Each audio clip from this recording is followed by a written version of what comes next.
Hello, my name is Daniel Olson, and this is my second homework assignment for CSCI 204. This is the rollerball game. I'll go ahead and record showing that the game is working properly. So as you can see, the ball rolls around based on directional input.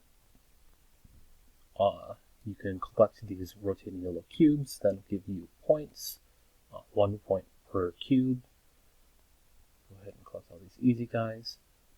There are a couple of different cubes, point cubes, that can only be collected by gaining elevation using ramps or rotating blocks. As you can see here, I'm rolling around underneath these cubes and I'm not collecting them, but using the ramps specified in the assignment description, you can collect the cubes. As you can see here, also there are two different rotating blocks. There's one rotating along the z-axis and one rotating along the x-axis here.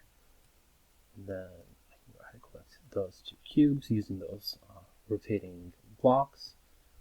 Then with just a little bit of speed, I can roll up this particular ramp, collect the final point block, and it triggers a "you win" message. However, as specified, this ramp, if you go too fast on it, can lead to the player going out of bounds.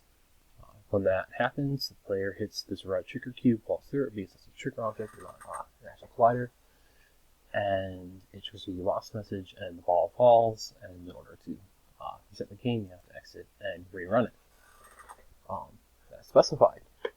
Aside from that, just to make things easier, the z-rotate block has the z-rotator script attached to it. Likewise, the x-rotate block has the x-rotator script attached to it.